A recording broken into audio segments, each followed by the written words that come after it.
Hello everyone. இன்னைக்கு நம்ம பார்க்க போகிறது எப்படி நம்ம ரவுட்டரோட ஃபிலிம்வேர் சாஃப்ட்வேர் எப்படி அப்கிரேட் பண்ணுறது அப்படின்றத பார்க்கலாம்.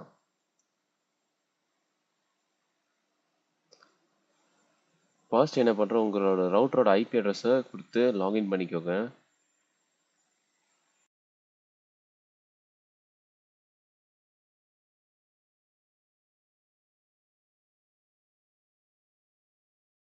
உங்கள் யூசர் நேம் பாஸ்வேர்டு கொடுத்து லாகின் பண்ணிக்கோங்க. நான் என்னோட பாஸ்வேர்டு கொடுக்குறேன். இப்போ உள்ளே பார்த்தீங்கன்னா என்னோட ரவுட்டரோட வேர்ஷன் பார்த்தீங்கன்னா 1.00.51. நான் இது 1.00.46லேருந்து 51க்கு அப்டேட் பண்ணேன். இது நான் ஆல்ரெடி அப்டேட்டில் தான் இருக்குது. இருந்தாலும் நான் இது எப்படி பண்ணேன் அப்படின்றத நான் உங்களுக்கு சொல்கிறேன். இதில் முக்கியமாக நீங்கள் இந்த ரவுட்டரை நீங்கள் அப்டேட் பண்ணுறீங்கன்னா தெரிஞ்சுக்க வேண்டியது பெல்கின் ரவுட்டரு, இந்த ஹார்ட்வேர் வேர்ஷன், இந்த ரெண்டுத்தை வச்சு தான் நீங்கள் சாஃப்ட்வேரை இது தேடி நெட்லேருந்து சாஃப்ட்வேர் டவுன்லோட் பண்ணி இன்ஸ்டால் பண்ணலாம். நீங்கள் சும்மா ஜென்ரலாக பெல்கின் ஃபிலிம்வேர் சாஃப்ட்வேர்னு சொல்லிட்டு ஏதோ ஒரு சாஃப்ட்வேர் நீங்கள் இதில் எடுத்துகிட்டு வந்து இன்ஸ்டால் பண்ணணுன்னு ட்ரை பண்ணிங்கன்னா ஃபிலிம்வேர் சாஃப்ட்வேரை கண்டிப்பாக ரவுட்டரே டேமேஜ் ஆக சான்ஸ் இருக்குது.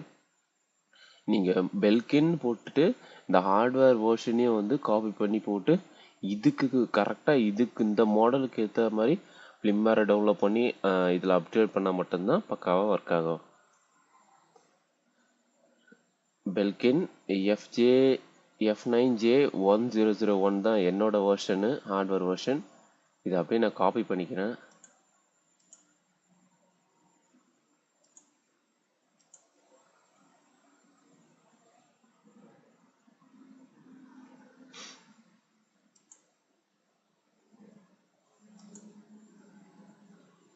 இப்போ என்ன பண்ணுறேன், நான் நெட்டில் அந்த சாஃப்ட்வேரை ஃபிலிம்வேர் சாஃப்ட்வேரை டவுன்லோட் பண்ணிக்கிறேன். ஃபஸ்ட்டு பெல்கின் இந்த மாடல் அப்படியே நான் காப்பி பண்ணி ஹார்ட்வேர் வெர்ஷனை அப்படியே பேஸ்ட் பண்ணிக்கிறேன். ஃபிலிம்வேர் டவுன்லோட்னு போட்டிங்கன்னா அவங்களோட பெல்கின் வெப்சைட்லேயே போயிட்டு டவுன்லோட் பண்ணிவிடுங்க, அஃபிஷியல் வெப்சைட்டில்.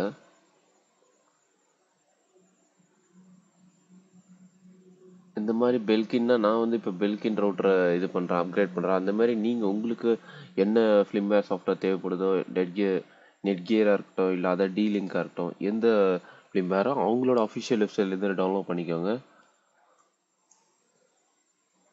இந்த வேர்ஷன் 1.0 கிளிக் பண்ணால் அது இருக்குது டவுன்லோட். கிளிக் பண்ணி டவுன்லோட் பண்ணிக்கோங்க. இப்போ பார்த்தீங்கன்னா ஆல்ரெடி லேட்டஸ்ட் வெர்ஷனே 1.00.51. நான் ஆல்ரெடி 1.00.51 தான் இருக்குது, அப்டேட்டில் தான் இருக்குது. இருந்தாலும் நான் எப்படி இதை அப்டேட் பண்ணுறேன்றதை நான் உங்களுக்கு சொல்கிறேன்.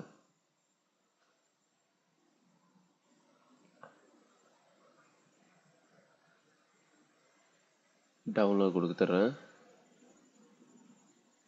ஓகே, அது பின் ஃபைல் மாதிரி இருக்கும்.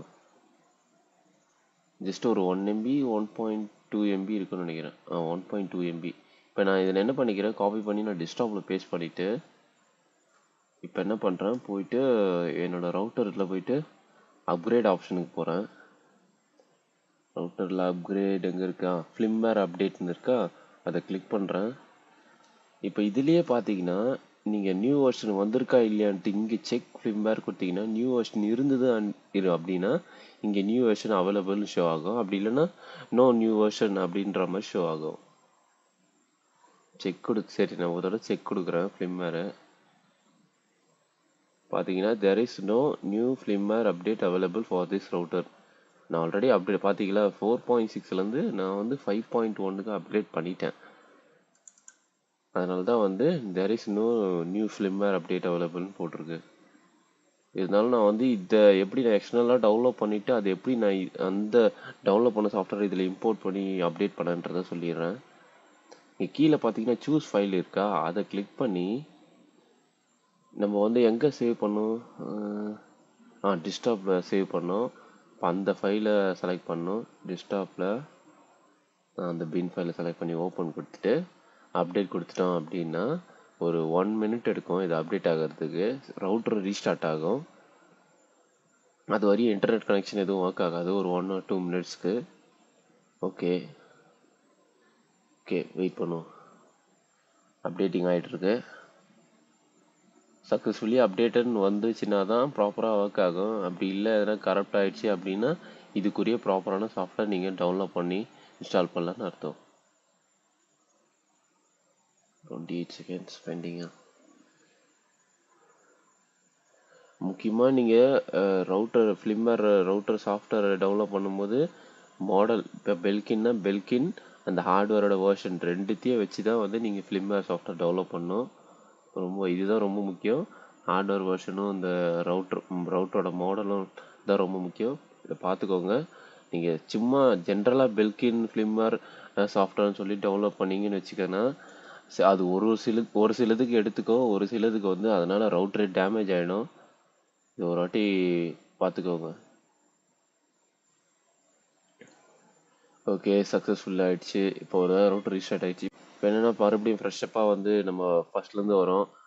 லாகின் கொடுங்க. இப்போ லாகின் பாஸ்வேர்ட் கொடுத்து உள்ளே போனீங்க அப்படின்னா எல்லாமே வந்து கான்ஃபிகரேஷன் எல்லாமே வந்து மறுபடியும் ஃப்ரெஷ்ஷப்பாக வந்து இதுவாகும், கான்ஃபிகர் ஆகும். இப்போ பார்த்தீங்கன்னா நான் ஆல்ரெடி 1.00.51 தான் இருந்தேன். அதனால் எந்த சேஞ்சஸும் தெரியல.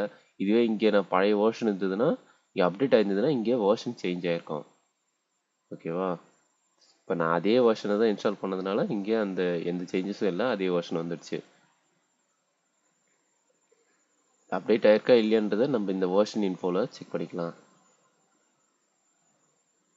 இன்னும் இன்டர்நெட் கனெக்ட் ஆகலை.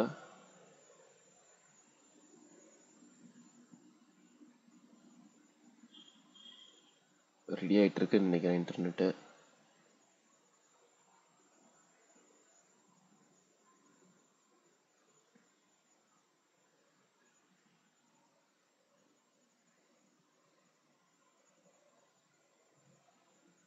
ஓகே கனெக்ட் ஆகிடுச்சு பாருங்கள் இன்டர்நெட்டு. ஓகே இப்போ போய் நான் சும்மா கூகுள் வருதான்னு பார்த்துக்கிறேன், செக் பண்ணிக்கிறேன். ஓகே ஒர்க் ஆகுது. அவ்வளோதான் ரவுட்டர். இப்போ இது வந்து பக்காவாக அப்டேட் ஆகிடுச்சு ஃபிலிம்வேரு. இதனால் நம்மளுக்கு என்ன யூஸ் அப்படின்னு பார்த்தீங்கன்னா ஃபிலிம்வேர் அப்டேட்னால இப்போ ஒரு ஃப்ரெஷ்ஷப்பாக ரவுட்டர் வாங்கி கான்ஃபிகர் பண்ணுறோம்ல, அந்த டைமில் எப்படி இருக்க ரவுட்டர் ஆக்சஸ் வந்து கொஞ்சம் ஸ்பீடாக ஒர்க் ஆகல. அந்த மாதிரி நம்ம சாஃப்ட்வேர் அப்டேட் பண்ணோம் அப்படின்னா நார்மலாக ஒர்க் ஆகிறது இல்லாமல் கொஞ்சம் நல்லா ஒர்க் ஆகும், கொஞ்சம் ஸ்பீடாகவும் ஒர்க் ஆகும். ஓகேங்களா? அதுக்கு தான் நம்ம இந்த ஃபிலிம்வேர் அப்டேட் பண்ணுறோம். இதில் முக்கியமாக நீங்கள் தெரிஞ்சுக்க வேண்டியது என்ன ரவுட்டரோ அந்த ரவுட்டர் மாடல் வித் ஹார்ட்வேர் வெர்ஷனை கரெக்டாக பார்த்து அந்த ஹார்ட்வேர் வெர்ஷன் நெட்டில் போட்டு அதுக்குரிய ஃபிலிம்வேர் சாஃப்ட்வேரை டெவலப் பண்ணுங்கள்.